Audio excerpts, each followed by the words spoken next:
Welcome to USA Global TV and Radio, where our mission is to provide education, entertainment, hope, and inspiration. USA Global TV and Radio connects you with experts and audiences all around the world every single day to help you succeed in business and to live a richer life.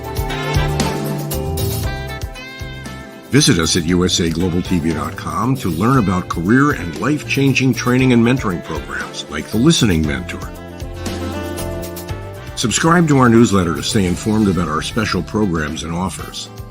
Discover how you can become a guest on one of our shows or a host or producer of a USA Global TV and Radio show of your very own. That's USA Global TV and Radio, where the doctor is always in.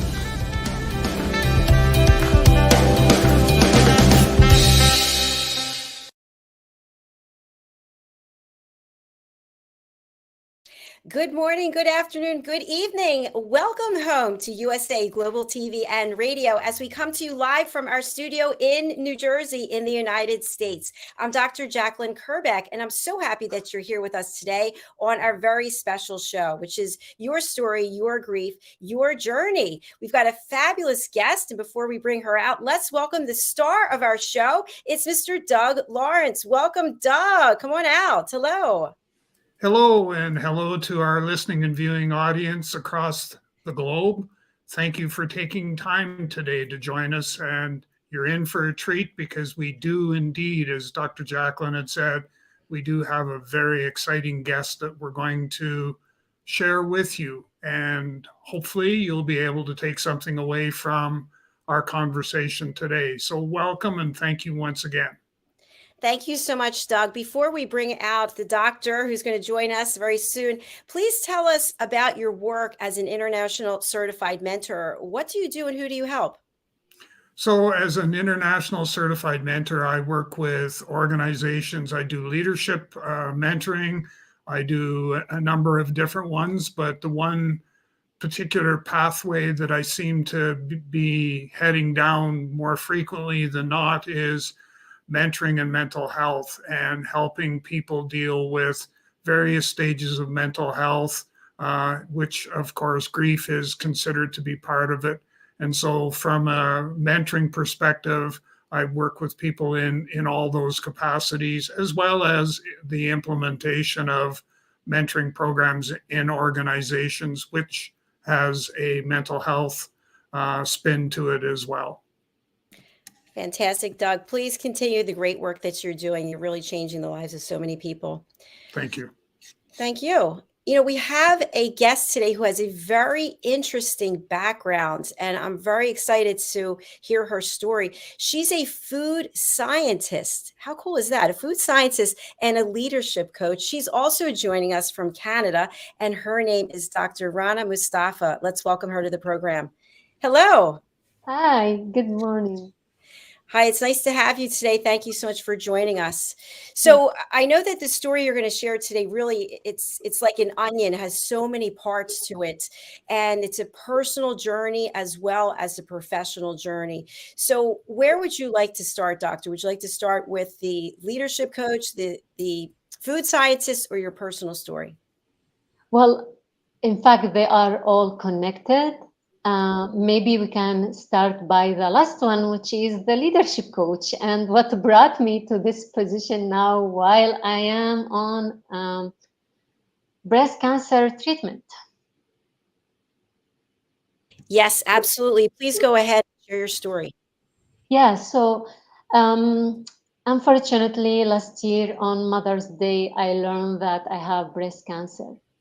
And prior to that, I was very busy running from meeting to meeting with researchers, business owner, stakeholders to arrange and to help do research for food security. And the news came, it shocked me, it hit me very hard. I'm a professional woman. I have a PhD in food science. I was university professor. So as a professional woman, I felt that the pain was very, very high. I couldn't even tolerate it, like the news to you have cancer, you need to stay home, chemotherapy, surgery, etc. All these information was overwhelming. And then, of course, I will the stage, denial, and you think about it. What can you do? Am I going to be depressed, or I wanna go back to life in a different way? And this is where I started thinking about myself and my journey in the past and how I survived the war in Syria and came to Canada. And at the end, I decided that if I still have a few years to live, I want to give as much as I can. I want to inspire as many as I can and live every day as if it's the first day of my life with all the excitement and the joy. So I did the leadership coaching training. Some of that training was while I'm in the hospital, but I did that. I started meeting with people, coaching people, connecting with people, and in fact, coaching was part of my emotional healing, and that I'm very happy that I did that. Many people sees me as inspiring them. Many of women who I am connected to nowadays, and they are also on cancer treatment, they see that as an inspirational story, and I want to continue that.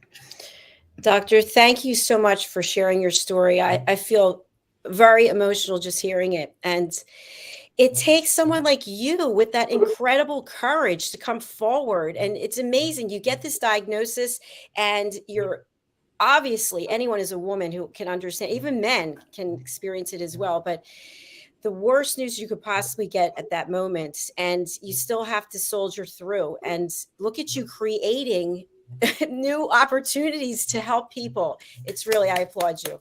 Thank you. It's incredible. So you're in the hospital, you're getting treatment, and you start to have ideas about how you can put some things together for a new business. Tell us a little bit more about that, please. Yeah. So, I want to share a little story with you about moments where I was really weak. I was crying. I was super sad. I met one of my friends and I was very sad and crying. I said, I cannot handle it. I cannot be at the hospital. I cannot be at home. I just want to give up. And she looked at me and she said, Rana, but you don't have right to do so. You were always inspiring us, because I shared many stories how I survived the war in Syria. So they knew me. They knew my strength. So she looked at me, she said, I have the same issues like you, but I am not courageous enough to inspire others. Please help us get inspired. And that was a call. I think, like, that was something that triggered me. Like, I said, you know what, you are right. So what happened that I started, as I mentioned, I contacted someone, a company, to do my leadership training. I started reaching out to people, communicating with people. Thank God that we have that online environment. Thank God that we have technology, because when there are so many moments where I cannot see myself because I look, cancer, with chemotherapy. I cannot see because treatment affected my vision. I cannot walk, I cannot go, but I still have voice to text. I still have a lot of technologies that I use to do my training, my online training, to talk with people and start this business idea. Of course, I did not do what I did alone. I have a wonderful and supportive partner. I had friends who I reached out to them. I was, I was, I think I was courageous enough to say, you know what, today it's not my best day. And I wanted just to cry, and it's okay. The one thing that I tried to notice, that when I am not feeling good, how long I allow myself to do so. What are the resources that I can use in order to help me to go back and then continue what I'm doing? So what I want to do within my business is to help science professionals to build their personal brand, improve their professional skills, and navigate life challenges. I know that all of us face challenges. However, for science professionals, for highly qualified people, they feel more pressure on them when life hits them or through challenges at them.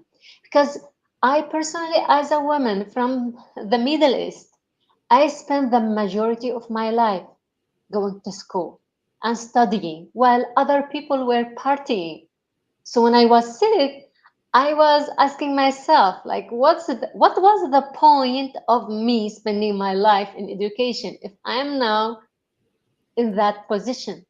However, I discovered again my life purpose. But this is my life purpose, to be here to help others live the life that they want. Absolutely. I could listen to you all day. You are truly inspirational. Doug? Exactly. And for me, that, I'm just thinking of how resilient you've become because of all the experiences you've had. You've you've hit a place in your life where having coping mechanisms and coping skills is what's going to help you get, to be able to go further. And you've done that. You've been able to do that. And I take my hat off to you. God bless you for doing what you're doing. And the fact that you're sharing your message with so many others, it's not only, like you said, therapeutic for you, but think of how therapeutic it is for others. Absolutely. In fact, at the beginning of my treatment, I received a card. They wrote on it, "Don't hesitate to share your story, because one day your story I'm sorry, will be the survival plan for other people." And this is why I want to share my story. People who are facing life challenges, they are not alone. The only thing they need to do is reach out and ask for help, because there are so many people who love to help, but we need to be open to share our story.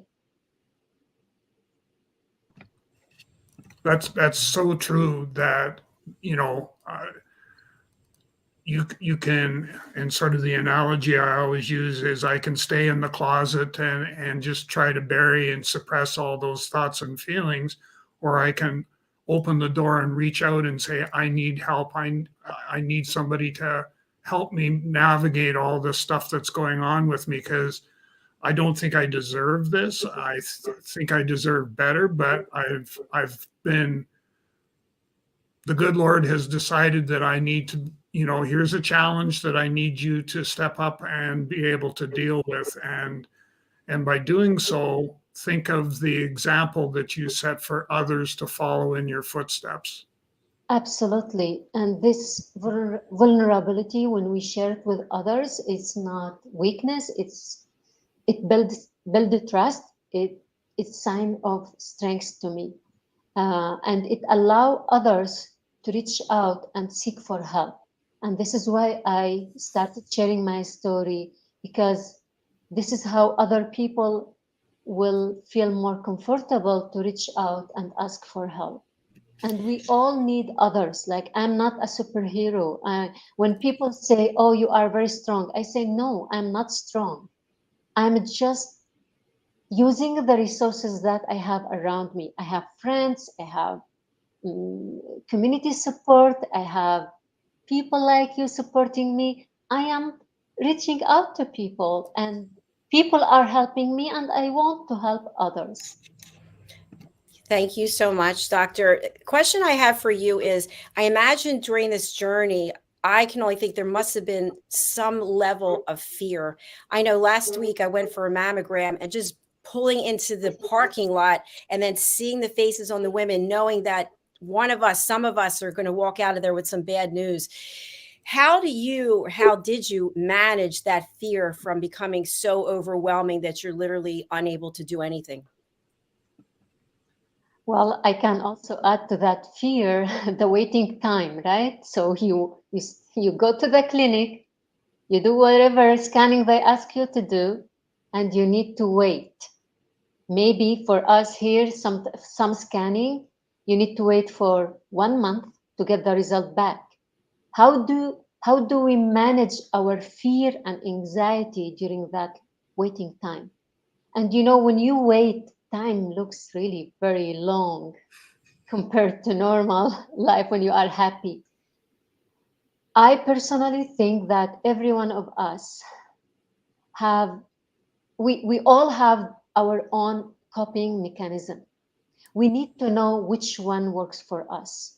And that starts by self-awareness.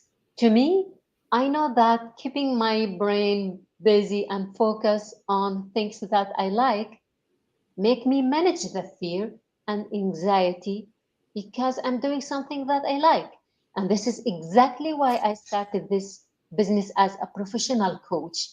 I have been doing coaching, mentorship, consulting for the last 20 years through my job.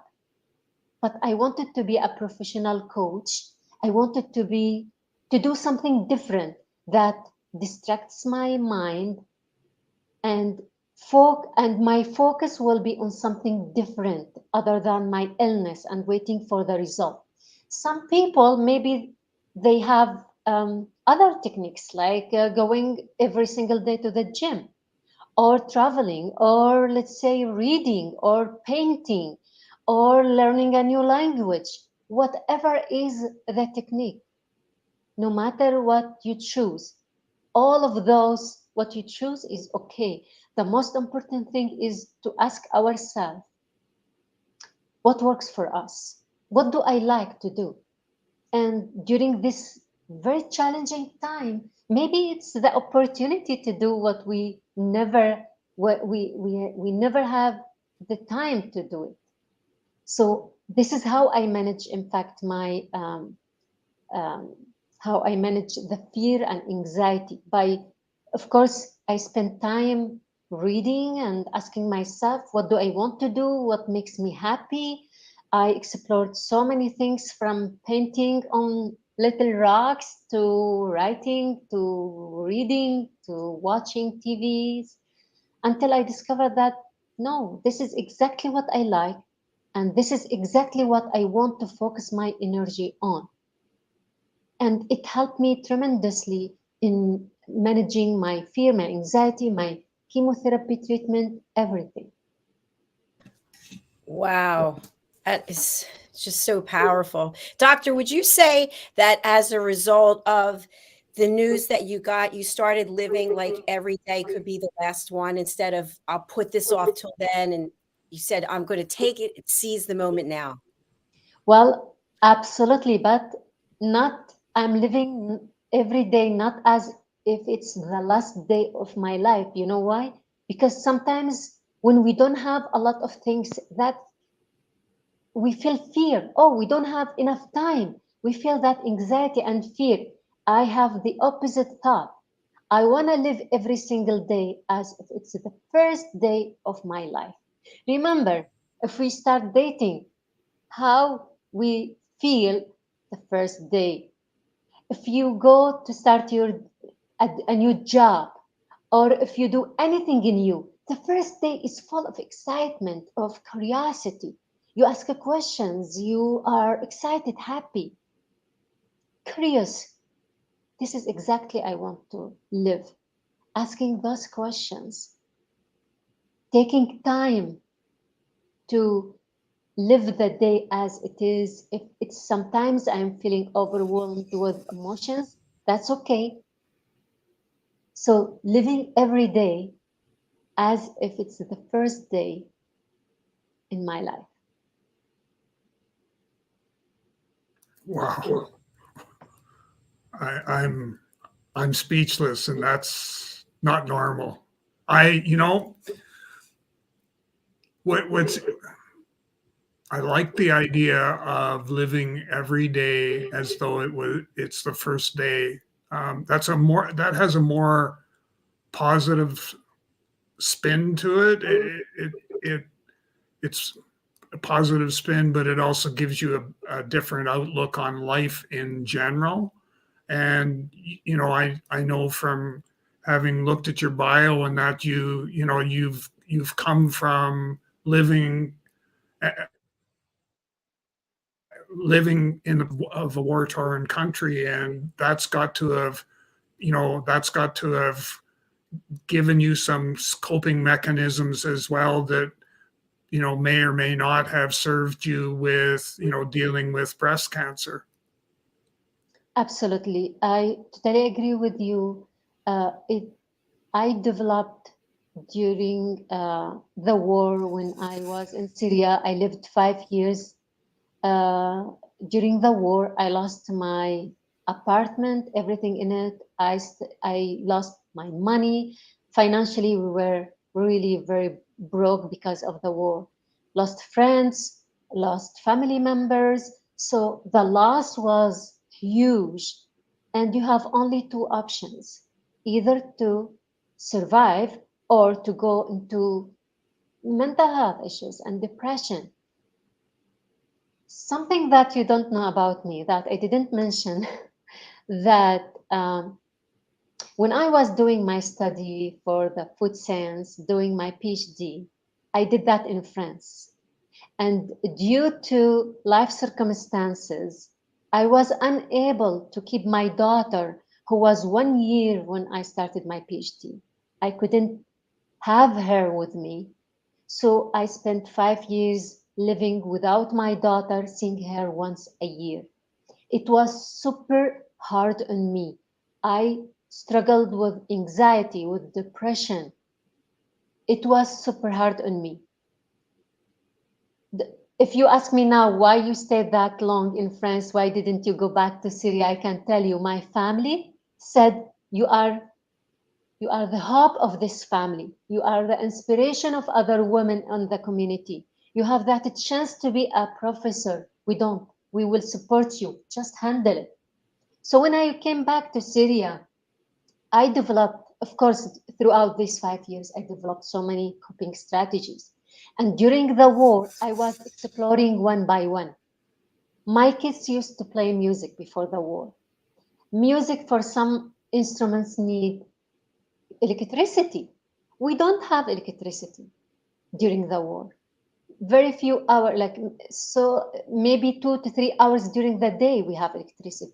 So what I developed at that time was alternative thinking. So we choose instruments that do not require electricity. Activities that we can do without the need to go outside of our home, because we cannot.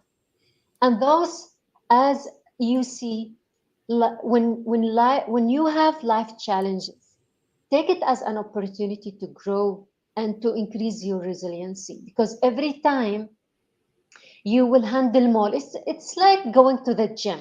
If you go to the gym to build muscles, you can, for example, you can lift 10 kilogram of weight. The first few months, you will increase it, and you will increase it gradually. And this is how we build our resiliency. And this is how I believe that alternative thinking. I am someone who loves playing tennis. I used to play tennis, and I have my breast cancer on my right side. So due to surgery, I cannot use my right hand to play tennis. But what I tried to do is to find an alternative to tennis. So I started playing table tennis. So those are examples. Just look for solutions, for new ideas, be creative, be curious, ask. Those all we can, by that we can develop coping mechanism that works for us.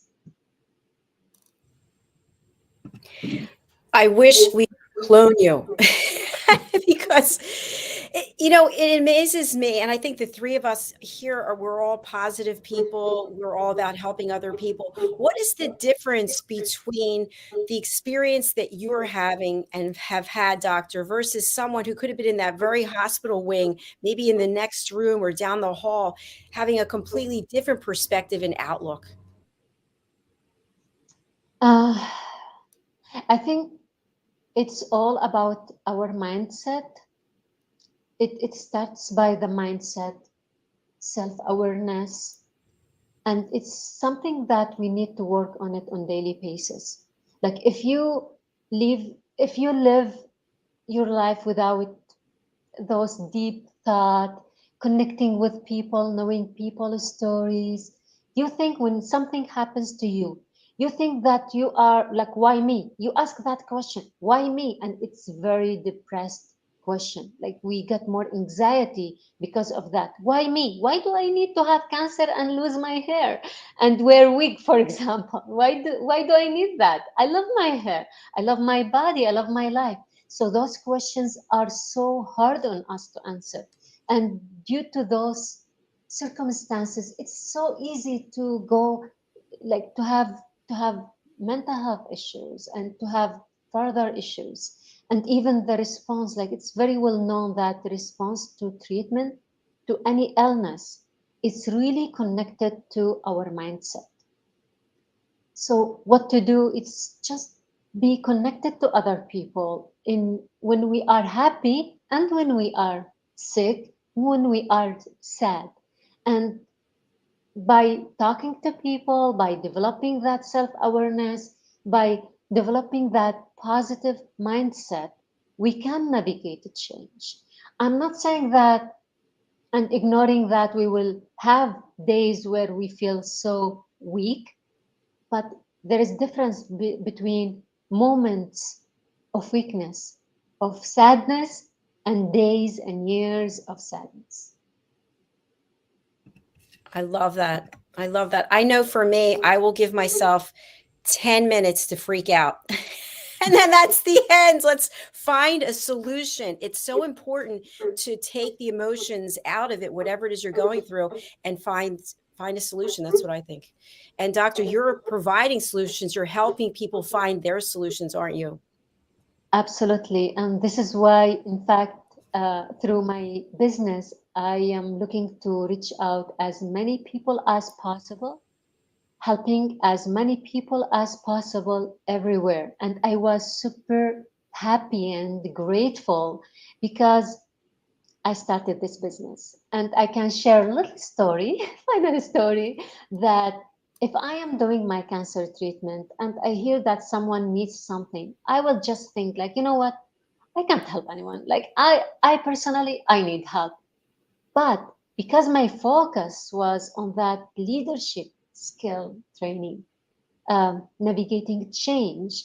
So when the earthquake happened in Syria and Turkey, what I did, I have a Facebook page and a group for all students who I taught when I was in Syria for more than 10 years. I wrote to them. I said, I am going to provide free training for you. So every one of you can support your family. And they were super happy. They met with me. We did the training. It was over a month. They were super excited and happy. They did not know that I have cancer. I didn't want to share that with them at the time because they have so many challenges. They had troubles. They were sad and they had fear. But they were so happy that someone was able to help them. And I was super grateful and happy that, you know what, because of this business, I was able to have my mindset on the right place and contact them and support them. So see, we can do things even though when we are in our weakest point in our life. It's very true. I'd love to have you share with our audience, people who are very interested in working with you. What does that experience look like if they want to hire you and connect with you? Absolutely. So people normally reach out to me to understand what they can do to navigate change, if there is any change in their life. Most of them highly qualified people. They, for example, they either they are in a job that they don't like, or they are transitioning to new chapter in their life. They have certain challenges. So what they reach out to me, we work together. We start by um, coaching sessions to help them start by that basic self-awareness. They know what they know. They know their skills, their strengths. Sometimes people think of themselves in a, I can say, in a negative way. So we work on that to shift this way of thinking from negative to positive, and then identify what they want to do in their life and how to get there. And we design together, we design a plan that works for every individual, and we work on that. So far, I don't provide group coaching. I am only, unless there is like, I'm only giving group coaching for women with a breast cancer, for people who have big challenges. And it's normally I provide one-to-one coaching because I know that we all need specialized and individualized plan in order to succeed in our life or find our true passion in life or our purpose in life. Excellent. So I'm I'm curious, obviously because of the sort of the name of this particular show, but I'm curious what impact grief has actually had on your life and your life experiences. It's very interesting that you ask me this question. In fact, often we often think of a grief as when we lose someone we like.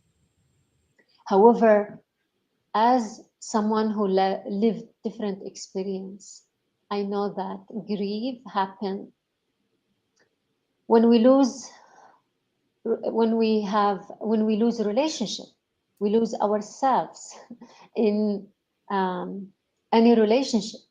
We lose our health, we lose our job, our community. When I am migrated to Canada, when I came here, I lost my community. I lost the connection with my friends. Yes, online is great, but it's different from meeting with someone and having coffee, hugging your family members.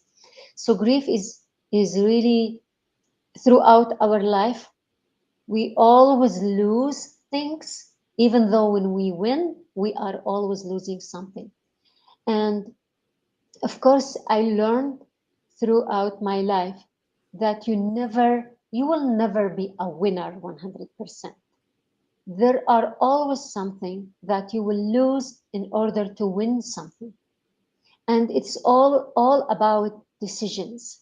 So my decision, for example, to leave Syria and come to Canada for a better opportunity for myself, my kids, to have safety. Of course, when I decided that, it's a decision. I thought about what are the things that I will lose, or what are the things that I will win. And it's all the same situation. Of course, when we grieve someone who we lose, like I lost family members, I lost students during the war, it's different. We look at that in different perspectives. But in general, I felt that grief, we can think of it as an opportunity to grow spiritually and explore, as I mentioned, how we can live those days that we still have as if they are our first days. Every day as if it's the first day in our life, because we don't know what's next. And the title that we have today, which was yours, is Life Can Be So Unpredictable, Can It? And when you were sharing a story, even about losing your hair, that is so traumatic. That is a death, a grieving right there, because people see us and they make assumptions or they make judgments just by how we look, let alone how it makes us feel about how we look. Absolutely. I totally agree with you, and thank you for this question. You know, when I started my cancer journey, some of the people who want to support me, they are super good, super nice people. They love me, they want to support me, but the way that they talk to you, for example, oh, so you are a mom, you don't need your breast anymore, or oh, your hair, it will grow back, or you can wear a wig. Those kind of things. Like, in fact, the way that we support each other, we need to be very careful about the vocabulary that we use. I said to even though I'm a very confident person, but I don't say that I am very confident and I am okay with me losing my hair, which was exactly like this way. Absolutely not. And I said to my kids, you know what, especially at the beginning of my chemotherapy, I feel really sorry for you. I avoid like standing in front of the mirror and seeing myself, because I see someone else. I don't know who that person in the mirror, but you need to see me all the time. I really appreciate your courage, your empathy, everything you do. There is a program that I participated in and I love called Look Good, Feel Better. It's special for people with cancer, and they help women. They show a woman how they can manage their body change during cancer treatment in order to feel better, because it's true. Like, we cannot deny it. It's fact that how we look affects our mood, our perception of ourselves. And this is something that I really also think about, again, about that alternative thinking. So, for example, my partner and I were talking about it at the beginning of my chemotherapy. And he said, Rana, in all your life, you didn't like to cut your hair, because I love long hair. You didn't like to change dramatically the color of your hair. So let's explore options here. So what I did, in fact, bought different kind of wigs: short, long, blonde, red. And whenever I felt really sad and wow, oh my God, today I'm not feeling that great, I remember, you know what, let me try this look to see what happens. And that was one of my coping strategy, in fact. Oh my goodness. Thank you so much for sharing that. You can put on a wig and feel like a whole different person, right? You Absolutely. can sit in a restaurant, nobody knows who you are. It's amazing. I want to just mention the fact that in your title of food scientist, I was thinking to myself, you're really a life scientist as well, because you've had to go through things that most people, if they had to go through one of those things, would break them. And yet here you have so many things all piled up, and yet you're so successful and you're so humble. Well, thank you so much. And you know what? Food scientist, it's something close to my heart. My passion since I was a little child is to help people. And I wanted to be a physician. But our financial situation when I was in grade 12 didn't allow my dad to send me to the Faculty of Medicine. So I was thinking, what can I do? And I noticed that, you know what? You can stay without electricity. You can stay without internet, even though at the time we didn't have internet. But you cannot stay without food. And food security is something very important. So this is why I to start by food science studies. This is why I'm working currently at the Global Institute for Food Security in Canada. And our mission is to have food or make food accessible for everyone. So food science and food safety, food security is something very close to my heart, because and again, during the war in Syria, people couldn't access internet, they couldn't leave their home, electricity, even water. but we still need food to survive. And this is why I love my work about food as well. And I love how my work in supporting researchers doing their research to improve food security all over the world. It's incredible how many things you are doing and doing at the highest level, isn't it, Doug? It sure is. Oh, I am so you came here today to share your story. And I know we're just hitting a small part of it, but believe me, it's made a big impact. Well, you know, I'm very grateful and thankful. And I think the reason why I'm here, because I met Doug and they said, hey, can we meet? Can we talk? And this is an example how we need to talk to people, be courageous enough, because people like to help each other. I'm so thankful that you gave me this opportunity to share my story. And I can guarantee you, there are millions of women out there. They grew up in similar situation and they need some inspiration. And I just want them to think, if I made it, you can make it. Excellent. Thank you, thank you, thank you. Doctor, I hope you'll come back and join us on another show. Absolutely. Fantastic. Well, we really enjoyed you, and we will forward this as many times during the rest of this week. It'll replay many more times, and people can obviously watch it on our YouTube channel anytime they like. So thank you so much for being here. We do have your contact information. It's been up through the whole show, but what is the best way for people to get in touch with you, and who should reach out? Yeah, Dr. RANA MUSTAFA on LinkedIn. They can reach out to me, read about my story. I write articles there. They get to read all about what I do. I want to end up by saying something, a quote that I love. Rumi wrote, "You are not a drop in the ocean. You are the ocean in a drop. We are all powerful. We just need someone to help us identify those power, help us discover this power inside us in order to flourish and be the happiest or the best in our life." I like that analogy. Thank you.